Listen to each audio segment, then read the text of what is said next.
Hello guys, आप देख रहे हैं वीएम के टेक्निकल पावर और मैं आपका दोस्त विजय वर्मा। दोस्तों आज हम बनाने वाले हैं a fan regulator speed control via Bluetooth system को। तो आप भी इस सिस्टम को कैसे बना सकते हैं, चलिए शुरू करते हैं। तो इसके लिए हम सबसे पहले एक आर्डिनो यूएनओ बोर्ड लेंगे। अब इसके बाद हम प्रोग्राम को आर्डिनो में अपलोड करेंगे। तो इसके लिए हम इसे ओटीजी केबल के थ्रू लैपटॉप से कनेक्ट कर लेते हैं। अब हम उस प्रोग्राम को ओपन करेंगे और इसमें हम टूल्स में जाके पोर्ट एंड बोर्ड सेलेक्ट कर लेंगे और फिर हम प्रोग्राम को अपलोड कर देंगे। तो कुछ टाइम में ये प्रोग्राम अपलोड हो जाएगा। तो आर्डिनो में प्रोग्राम अपलोड हो गया है, अब हम इसका यूज़ कर सकते हैं। और फिर इसके बाद हम 4 चैनल 5 वोल्ट रिले किट लेंगे। इसमें 4 इनपुट पिन होती हैं, एक ग्राउंड और एक वीसीसी पिन होती है।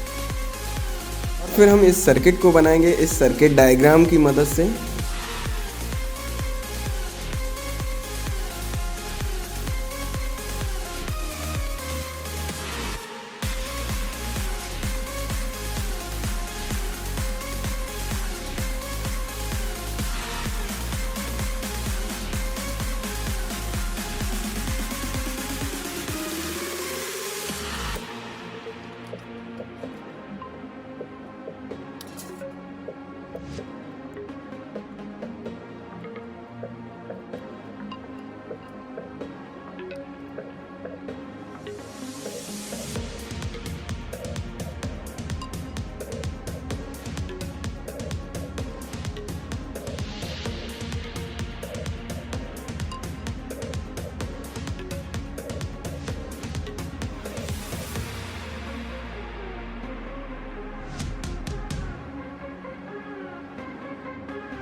तो हमने इस सर्किट को डिज़ाइन कर लिया है। इसी की मदद से हम फ़ैन की स्पीड को कंट्रोल करेंगे।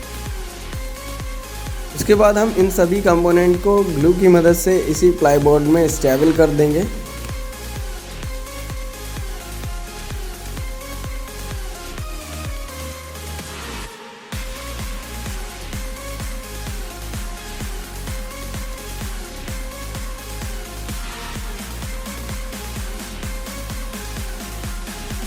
अब इसके बाद हम रिले और आर्डिनो के बीच सबसे पहले कनेक्शन करेंगे। तो हमने 6 male to female jumper wire ले लिए हैं और हम इसकी वीसीसी और ग्राउंड पिन को हम आर्डिनो के ग्राउंड पिन से और वीसीसी पिन को आर्डिनो की 5 वोल्ट पिन में कनेक्ट कर देते हैं। इसके बाद हम रिले की इनपुट 1, इनपुट 2, इनपुट 3 और इनपुट 4 पिन को आर्डिनो की 2, 3, 4 और 5 पिन में कनेक्ट कर देंगे उसी सीरीज़ में।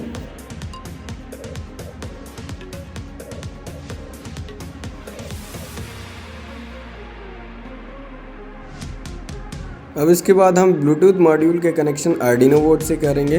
तो हम ब्लूटूथ मॉड्यूल में 4 जंपर वायर को कनेक्ट कर लेते हैं। एक वीसीसी, ग्राउंड और आरएक्स और टीएक्स पिन में हम इन चारों पिन्स में 4 male to female jumper wire को कनेक्ट कर लिया और इसकी वीसीसी पिन को हम 5 वोल्ट में ही कनेक्ट करेंगे। आपको इस तरह से एक साथ ही कनेक्ट करना है। अभी हमने 3.3 में कनेक्ट कर दिया है, बट आपको 5 वोल्ट में ही एक ज्वाइंट कर देना है और ग्राउंड को ग्राउंड में और RX पिन को TX में और TX को RX में, यानी अपोजिट कनेक्ट करना है। उसके बाद हम इस सर्किट के कनेक्शन रिले की आउटपुट पिन से करेंगे। तो हम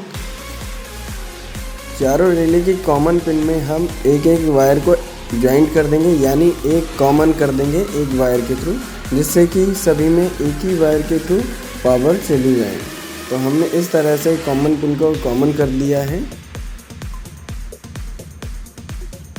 अब इसके बाद हम फर्स्ट कैपेसिटर के ब्लू वायर को हम फर्स्ट रिले की नॉर्मली क्लोज्ड पिन में कनेक्ट कर देते हैं और सेकंड कैपेसिटर के वायर को सेकंड रिले की नॉर्मली क्लोज्ड पिन में कनेक्ट कर देते हैं और थर्ड वायर को हम थर्ड रिले की नॉर्मली क्लोज्ड पिन में कनेक्ट कर देते हैं और फोर्थ जो कॉमन वायर था उसको हम फोर्थ रिले की नॉर्मली क्लोज्ड पिन में कनेक्ट कर देते हैं। अब इसके बाद हम फैन के एक प्लग के एक वायर में हम उस कॉमन पिन का एक वायर कनेक्ट कर देते हैं और प्लग का दूसरा वायर हम एक और प्लग लेते हैं, उसके एक वायर में कनेक्ट कर देते हैं और फिर एक वायर और बचा हुआ है प्लग का, उसका कॉमन पिन में कनेक्ट कर देते हैं। तो इस तरह से अब हम इसमें 5 वोल्ट पावर सप्लाई देंगे चार्जर के थ्रू OTG केबल कनेक्ट करके और फिर हम उस प्लग को भी पावर सप्लाई से कनेक्ट कर देंगे। अब इसके बाद हम इसकी टेस्टिंग करेंगे। तो टेस्टिंग करने के लिए हम सबसे पहले मोबाइल में ब्लूटूथ ओपन कर लेंगे और ब्लूटूथ का पेयर बना लेंगे और फिर हम इस ऐप को ओपन करेंगे और इसमें हम कनेक्टिविटी करेंगे ब्लूटूथ की, जो भी हमने कनेक्ट किया था पेयर बनाया है जिसका भी, और इस तरह से कनेक्टिविटी हो जाएगी। अब इसके बाद हम क्या करेंगे, अब इसको ऑन करेंगे।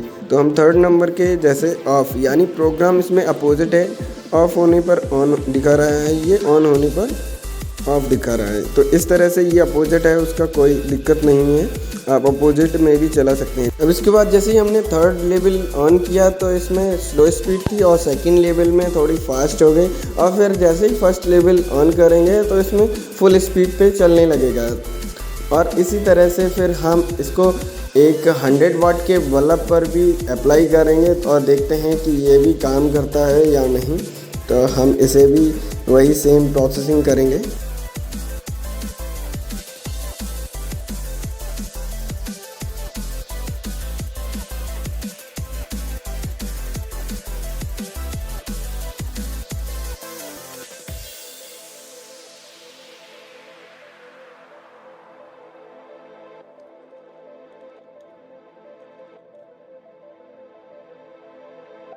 तो ये सिस्टम हमारे 100 वाट के बल्ब पर भी काम कर रहा है। तो आपको ये प्रोजेक्ट कैसा लगा हमें कमेंट में ज़रूर बताएं एंड थैंक्स फॉर वॉचिंग।